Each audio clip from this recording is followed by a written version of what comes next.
नमस्कार दोस्तों। आज आज से कुछ दिन पहले मैंने एक वीडियो बनाया क्वांट म्यूचुअल फ़ंड के ऊपर। उस पर काफ़ी सारे कमेंट्स आए जिन पे मैंने ऑलरेडी उन पे कमेंट पे रिप्लाई कर दिया था। ऑलरेडी उस पे जो मेरा व्यू था वो मैंने रखा था, लेकिन फिर भी फॉर लार्जर ऑडियंस, मतलब सबको पता लगे कि क्या है, क्या चल रहा है, क्या नहीं चल रहा है, क्या मेरा व्यू है उन चीज़ों पे, वो देखने के लिए मैं एक ये वीडियो क्रिएट कर रहा हूँ जहाँ पर जो कमेंट्स आए थे, जो लोगों की क्वेरीज थी, उनको मैं अपने हिसाब से बताना चाहता हूँ कि क्या मेरा व्यू है और क्या मुझे लगता है। वीडियो के कमेंट्स को देखेंगे और जो भी अदर कमेंट्स आए, जो अदर क्वेरीज थी, जो एक तरह से म्यूचुअल फंड की रिलेटेड क्वेरीज की, अपन इस वीडियो में बात करेंगे ताकि सब लोगों को ये पता चल सके कि क्या हो रहा है, क्या नहीं हो रहा है। तो जब मैंने वीडियो क्रिएट किया तो ऑब्वियसली पॉजिटिव और नेगेटिव दोनों तरह के कमेंट्स आते हैं किसी भी वीडियो में। एक एक करके अपन कमेंट्स को लेंगे और देखेंगे कि क्या है, क्या लोग सोचते हैं, क्या लोग कर रहे हैं और क्या करना चाहिए। तो एक यूज़र था, उनका कमेंट आया था कि why you giving negative view in Quant. तो पहली चीज़ तो मैं ये बता दूं, ये बिल्कुल क्लियर कर दूं। अच्छा, आगे चलने से पहले एक और बात है कि सेबी का डंडा ना पड़े हम पे। तो इसलिए मैं ये बोलना चाहूँगा कि mutual fund investments are subject to market risk. आप अगर कोई भी इन्वेस्टमेंट कर रहे हैं और इस वीडियो के अंदर कोई भी म्यूचुअल फंड के रिलेटेड अपन जो बात कर रहे हैं, that is purely purely for education and entertainment purpose only. आप अपने फाइनेंशियल एडवाइजर से कंसल्ट करें रिलेटेड टू एनी शेयर्स और एनी म्यूचुअल फंड। तो आगे चलते हैं। इनका कमेंट था कि why you are giving negative view in Quant. तो देखो, मेरा कोई भी क्वांट पे नेगेटिव व्यू नहीं था। मैं जस्ट एक उसकी स्कीम और उसके फैक्ट शीट जो फेम में उन्होंने अपलोड की उसको चेक कर रहा था, और अक्रॉस द स्कीम्स जब मैंने इतना हाई हाई कंसंट्रेशन देखा तो मैंने अपना एक व्यू दिया कि क्यों ये ठीक नहीं है। अब वो क्यों ठीक है वो फंड मैनेजर जाने, उसकी प्रॉब्लम है, वो अपन कुछ नहीं कर सकते उसके बारे में। बट मेरा कोई नेगेटिव व्यू नहीं था। अगर आप फिर भी इन्वेस्ट करना चाहते हैं तो you can invest, who is stopping you. तो बात ऐसी है। दूसरा था, इन्होंने पॉजिटिव कमेंट दिया था। Yes, good observation, now I feel ETF directly is better, too much headache as NRI investor, all these AMCs like investment but do not allow foreign country phone number. तो इनकी कुछ अपनी problem भी थी कि phone number update नहीं हो रहे होंगे या कुछ ऐसा हो रहा होगा। लेकिन ऐसा भी नहीं है कि आप डायरेक्टली ईटीएफ में चले जाएं। Obviously ETF is a very good route to go, जहाँ पे आप हेडेक नहीं लेना चाहते हैं, या फंड डायरेक्टली इंडेक्स फंड में आप इन्वेस्ट करते हैं, वहाँ पे एक्सपेंस रेशियोज़ भी कम होते हैं और इंडेक्स की ट्रैकिंग जो होती है वो डेफिनेटली अच्छे से होती है। और जब आप गिरे तो आप वेरी कॉन्फिडेंटली आप जा कर के उसमें लमसम पैसा डाल सकते हो कॉन्फिडेंस के साथ में। तो जो जहाँ पे उसका 10-15% का जो CAGR होता है उसको आप कन्वर्ट कर सकते हो इजीली 18% में, 19% में लमसम डाल के जब वो डाउन होता है। तो वैसे करके आप कर सकते हो। तो दैट इज़ योर कॉल, आप देख सकते हैं कि किस तरह से आपको करना है। अगेन मैं एक बार फिर बोलूँगा कि कोई भी रिकमेंडेशन नहीं है कि आप क्या कर रहे हैं क्या नहीं कर रहे हैं। आपका पैसा है, आप खुद करें, अपने फाइनेंशियल कंसल्टेंट से पूछें। और हाँ, एक और चीज़ कि ये मैं बोलना चाहता हूँ, 98% लोग देख रहे हैं चैनल को बट सब्सक्राइब नहीं कर रहे हैं। प्लीज़ प्लीज़ प्लीज़ रिक्वेस्ट है आपसे, सब्सक्राइब कीजिए, शेयर कीजिए, क्योंकि देखो अल्टीमेटली मुझे भी अपना फ़ायदा तो देखना ही है ना थोड़ा सा। चलो आगे चलते हैं यार। देखो, एक यूज़र थे, उनका कमेंट आया था कि क्वांट अपना शेयर डायनेमिकली चेंज करता रहता है, मीन्स 5 दिन बाद फिर से चेंज हो जाएगा, रिस्क तो है, agree, but they repeatedly they given returns, that's why people investing, ये बोलना चाह रहे हैं ये। तो देखो भैया, मेरा इतना सा व्यू है कि आप 50,000 करोड़ का AUM मैनेज कर रहे हो। 50,000 करोड़ का लोगों का पैसा, पब्लिक मनी आप मैनेज कर रहे हो। 5-5 दिन में अगर आप शेयर्स खरीद के बेच रहे हो ना, तो you are not doing investing. सीधा सा फंडा है, you are not doing investing at all, you are doing trading. आप ट्रेडिंग कर रहे हो, शेयर बढ़ रहा है आप उसमें पैसा लगा रहे हो, और शेयर घट रहा है आप उसमें से निकल रहे हो। You are doing trading. और कभी आप इतना बुरा फंस जाओगे कि आप लोगों का पैसा लेके डूबोगे। तो मैं ये नहीं बोल रहा कि क्वांट आपका पैसा लेके डूबेगा या कुछ करेगा, मैं नहीं बोल रहा भाई, मैं नहीं बोल रहा। ट्रेडिंग आप नहीं कर सकते, मतलब देखो 5 दिन में तो ऑब्वियसली क्वांट भी नहीं निकालता है और ऐसा वो नहीं करता, आई नो दैट। लेकिन फिर भी जब जैसे आपने कमेंट किया कि 5 दिन के बाद में उनकी शेयर होल्डिंग्स चेंज हो जाएंगी या 5 दिन के बाद में उनका व्यू चेंज हो जाएगा, तो दैट इज़ नॉट इन्वेस्टिंग। मैं इतना बोलना चाह रहा हूँ कि that is not investing, that is trading. कि आप प्राइस सेंसिटिविटी के ऊपर आप ट्रेडिंग कर रहे हो, वो कॉल ले रहे हो, तो वो ट्रेडिंग है, वो इन्वेस्टिंग नहीं है। इन्वेस्टिंग क्या है? इन्वेस्टिंग होती है कि आप कंपनी की बैलेंस शीट को देखें, कंपनी के फ्यूचर प्रोस्पेक्ट्स को देखें, कंपनी का बिजनेस क्या है उसको देखें, कंपनी की आरओई क्या है, आरओए क्या है वो देखें, और फिर एक कॉल लें कि क्या अभी जो शेयर प्राइस चल रहा है, क्या अभी जो कंपनी का मार्केट कैप है वो उसकी रियल वैल्यू से कम है। अगर उसकी रियल वैल्यू से कम है और उसकी ग्रोथ अच्छी है तो you can buy, you can go ahead with that. वो एक इन्वेस्टमेंट होता है। शेयर प्राइस ऊपर नीचे होने से आप पैसा डाल रहे हो, that is not investing at all. Let me clarify you. अच्छा लगे बुरा लगे, आप देखें ना देखें, हाथ जोड़ के विनती है, इन्वेस्टिंग नहीं है वो। कंफ्यूज ना हो। देखो दूसरा एक और कमेंट आया, मैं रिस्क ले सकता हूँ क्या अभी क्वांट स्मॉल कैप में पैसा डालना बेहतर रहेगा? देखो भाई, अगर आप रिस्क ले सकते हो तो आप लो, किसने मना किया है? अगर आप हाई रिटर्न के लिए रिस्क लेना चाहते हो तो आप लो।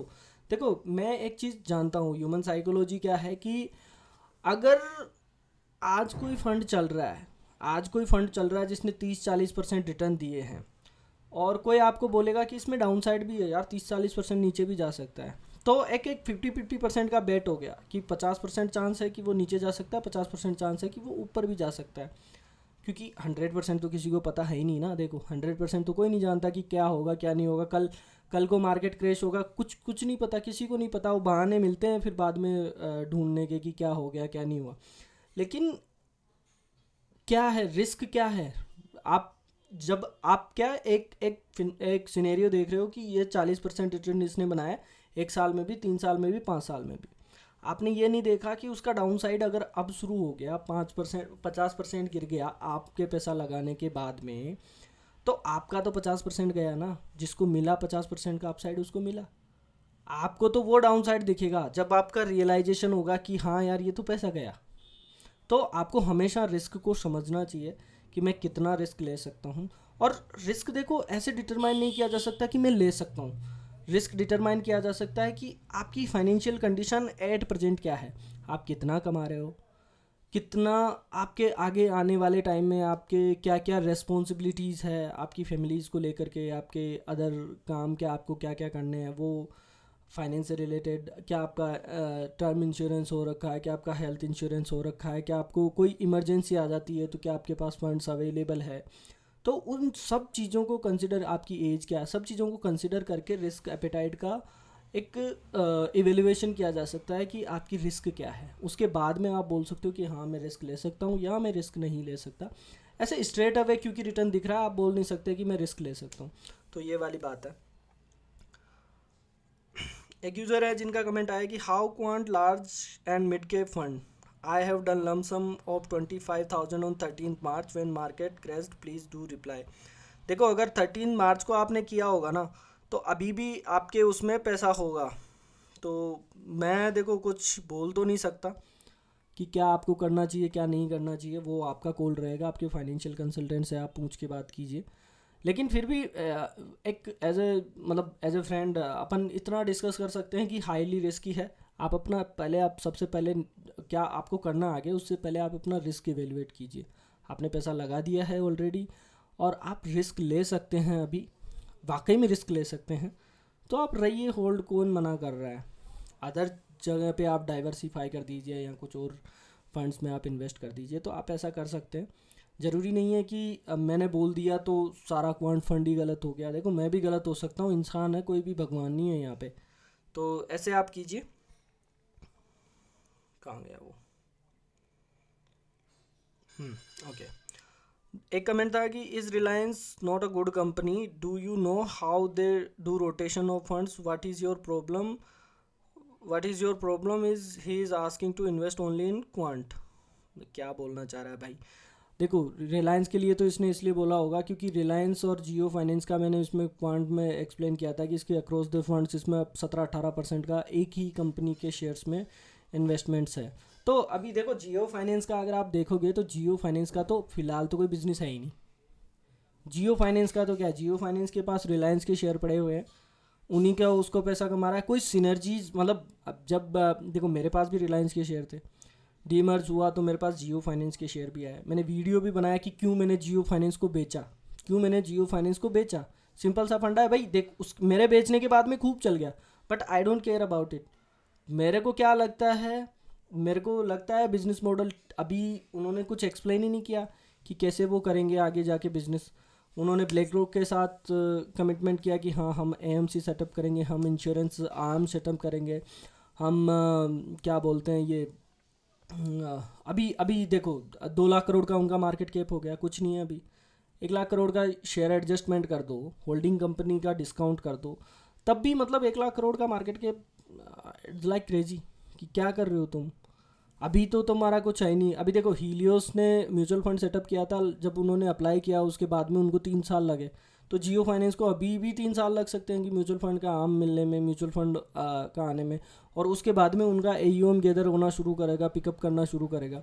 एचडीएफसी की एएमसी का मार्केट कैप आप देखोगे तो 70,000 करोड़ का है, 1 लाख करोड़ का उसका ऑलरेडी एडिशनल मिला हुआ है। तो मतलब किस बेसिस पे आप कंपेयर कर रहे हो कि जियो फाइनेंस और ये इतना एयूएम गैदर कर लेगा या ऐसे कर लेगा वैसे कर लेगा। तो टाइम लगता है, देखो सब चीज़ों में ऐसे नहीं होता है कि ये हो गया वो हो गया।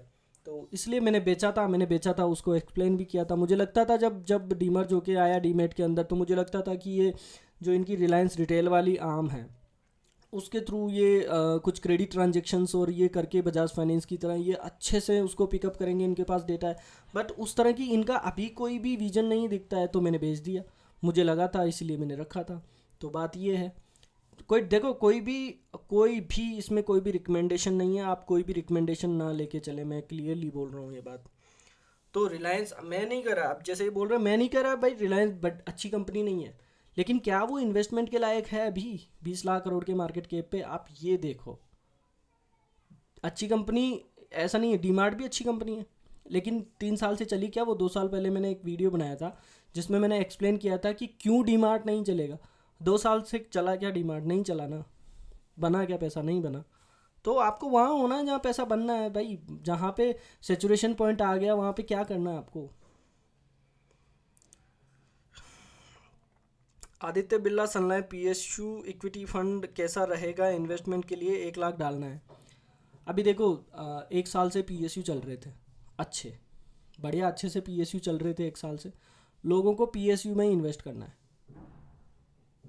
है ना, जो चल रहा है उसी में इन्वेस्ट करना है। आप ये देखो कि 10 साल से पीएसयू चले थे क्या? नहीं चले थे, नहीं चले थे ना। अब 1 साल में चल गए तो आपको इन्वेस्ट करना है। अभी अभी आप देखो जाके आईआरएफसी का शेयर प्राइस देखो, 30-40% डाउन हो गया। आईआरसीटीसी जब लो मार्क आईपीओ आया था तब चला था, पीएसयू शेयर था, चला। और उसके बाद में देखो, कोई भी, पहली बात मैं कोई भी शेयर का नाम ले रहा हूँ वहाँ पे कोई रिकमेंडेशन नहीं है। आई आईआरसीटीसी का शेयर चला था, उसके बाद में इन्होंने एक क्रक्स डाला कि आपका जो 10 उनका जो रेवेन्यू आता है उसका 5% कहीं से ये निकाल देंगे या वैसे कर देंगे। वो आने के बाद में वो शेयर पड़ा है ठंडा, वो नहीं चला। उसके बाद में आईआरएफसी का वैल्यूएशन वाइज अगर आप देखोगे तो एचडीएफसी बैंक से भी महंगे वैल्यूएशंस पे वो ट्रेड कर रहा है। मतलब दिस इज़ लाइक नॉनसेंस यार, कोई सेंस ही नहीं बनता उस चीज़ का। जब 25 पे उसका प्राइस टू अर्निंग रेशियो था, तो वो सॉरी 25 पे उसका शेयर प्राइस था आईआरएफसी का, मैं खुद देखा है। आप उसका उस टाइम का आप इसका कॉन कॉल का स्क्रिप्ट उठा के देखो, कोई कोई मतलब जो क्या बोलते हैं एनालिस्ट ही नहीं था।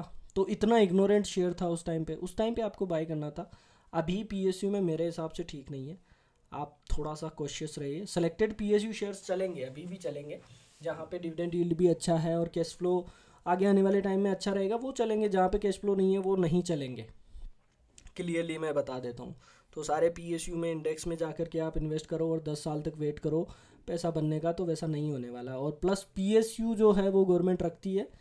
क्यों रखती है? क्योंकि उनको पब्लिक सेवा करनी है भाई, प्राइवेट कंपनी से ही पैसा। ठीक है, छोड़ो इस बात को। In ELSS category do you recommend Mirae Asset above Quant need your guidance? देखो अगर मैं मेरे लिए लूँगा तो मैं मिराई लूँगा। अगर मेरे पास दो ही ऑप्शन होंगे, क्वांट और मिराई एसेट, तो मैं मिराई एसेट लूँगा। और इसमें कोई भी रिकमेंडेशन नहीं है, आप अपने फाइनेंशियल एडवाइज़र से, फाइनेंशियल कंसल्टेंट से जा करके आप एक बार बात करें, पूछें उनसे कि क्या है भाई, क्या बता, क्या करना है, तो ऐसा करें। सर मैंने क्वांट स्मॉल के फंड डायरेक्ट ग्रोथ में लमसम 40,000 एंड 1,000 की एसआईपी दिसंबर से स्टार्ट की है, अभी बहुत नीचे आ गई है एनएवी, क्या करना चाहिए मुझे? अब यार ये तो इन्वेस्ट करने से पहले देखना चाहिए था आपको। लेकिन अगर आपने दिसंबर 23 से स्टार्ट किया तो मुझे नहीं लगता कि 40,000 आपने लमसम डाला और 1,000 की एसआईपी शुरू की तो आपका एनएवी डाउन नहीं होना चाहिए मेरे हिसाब से। जैसे क्वांट का एनएवी मैं देख रहा हूँ डाउन नहीं होना चाहिए, वो आप ही रहना चाहिए आपका। हो सकता है 1-2% डाउन हो जाए, आई डोंट नो, बट अगर है तो कुछ नहीं कर सकते। आप देखो कि कहाँ पे आप इन्वेस्ट कर सकते हो और आपका रिस्क एपेटाइट कितना है। अगर आप इसमें लिखते कि मेरा रिस्क एपेटाइट ये है, मैं इतना रिस्क ले सकता हूँ, तो मैं कुछ बता सकता था, अदरवाइज़ अभी तो मैं कुछ बोल नहीं सकता इस पे। I have also invested in Quant Small Cap. I guess they are taking bet for future and also regarding election Adani Reliance Jio Financial. Election पे बैट, देखो मार्केट को अच्छे से पता है कि जीतेगी तो बीजेपी, ठीक है।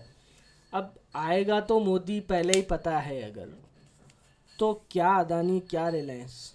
मार्केट को जो डर होता है हमेशा, अगर किसी चीज़ पे बैट लिया जाता है ना, तो एक ऐसा इवेंट होता है जो जिसको आपको पता नहीं है कि कौन जीतेगा कौन हारेगा।